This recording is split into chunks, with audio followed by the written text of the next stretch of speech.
பிரியாணினாலே super தாங்க. அதுவும் நம்மளுக்கு பிடிச்ச ரெஸ்டாரண்ட்ல சாப்பிட்ட பிரியாணி எக்ஸாக்டா அதே மாதிரி வீட்டில் செய்ய முடியுமா? கண்டிப்பா முடியும். அரைச்சு வச்ச மிளகா பேஸ்ட், தலதலன்னு சிக்கன், மழைச்சாரல் மாதிரி சீரக சம்பா ரைஸ், சும்மா தெரி காம்பினேஷன். வணக்கம், வெல்கம் டு சாம்ஸ் கிச்சன்ஸ். இது உங்கள் சாம்ஸ். இன்னைக்கு நம்ம பார்க்க போற டிஷ் ஆம்பூர் சிக்கன் பிரியாணி.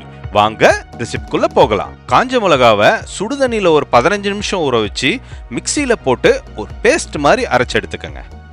ஒரு பிரியாணி பாத்திரத்துல கொஞ்சம் தாராளமா எண்ணெய் விட்டுக்கங்க.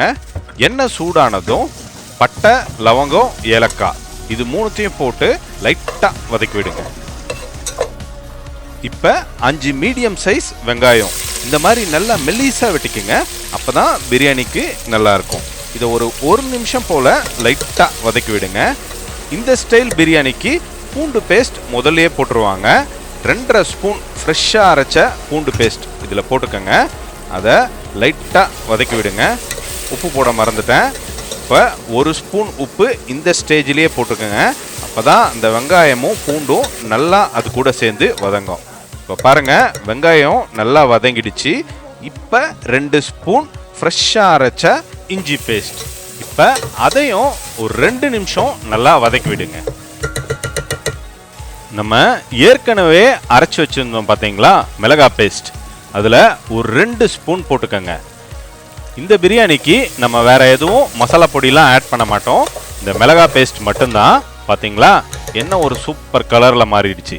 இப்போ 5 மீடியம் சைஸ் தக்காளி இந்த மாதிரி அரைச்சி இதில் சேர்த்துக்கோங்க. இதை நல்லா மிக்ஸ் பண்ணி விடுங்க. அந்த தக்காளி அந்த மசாலாவோட நல்லா சேர்ந்து குக் ஆகி அந்த எண்ணெய் பிரிஞ்சு வரணும். எண்ணெய் பிரிஞ்சிருக்கு பார்த்தீங்களா?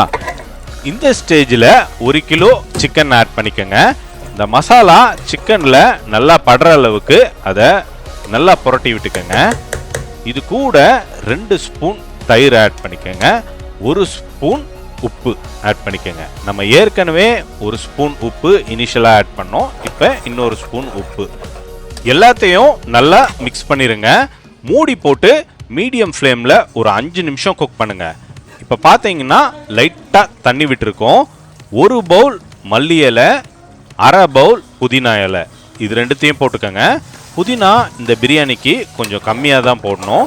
இது எல்லாத்தையும் நல்லா மிக்ஸ் பண்ணி விட்டுட்டு திரும்பவும் மூடி போட்டு ஒரு 3 நிமிஷம் அப்படியே குக் பண்ணுங்க. சிக்கன் நல்லா வெந்துடுச்சு. அதுவே ஒரு கிளாஸ் அளவுக்கு தண்ணி விட்டுருக்கு பாருங்க. இப்போ ஒரு லெமன் புழிஞ்சு விட்டுக்கோங்க. நம்ம 1 கிளாஸ் சீரக சம்பா ரைஸ்க்கு 2.5 கிளாஸ் தண்ணி விடணும். ஆல்ரெடி அதில் 1 கிளாஸ் இருக்குது. ஒரு 10 கிளாஸ் தண்ணி இதில் விட்டுக்கோங்க. ஏன்னா நம்ம 4 கிளாஸ் ரைஸு ஆட் பண்ண போகிறோம். இந்த ஸ்டேஜில் உப்பு செக் பண்ணிக்கலாம். நம்ம ஆல்ரெடி 2 ஸ்பூன் உப்பு போட்டிருக்கோம். உப்பு கொஞ்சம் குறையா இருக்க மாதிரி இருக்குது. 1/2 ஸ்பூன் உப்பு போட்டு நல்லா அதை மிக்ஸ் பண்ணி விடுங்க. இப்படியே குக் ஆகட்டும். அந்த தண்ணி கொதிக்கணும், அது வரைக்கும் வெயிட் பண்ணுங்க. இப்போ தண்ணி நல்லா கொதிச்சிருச்சு.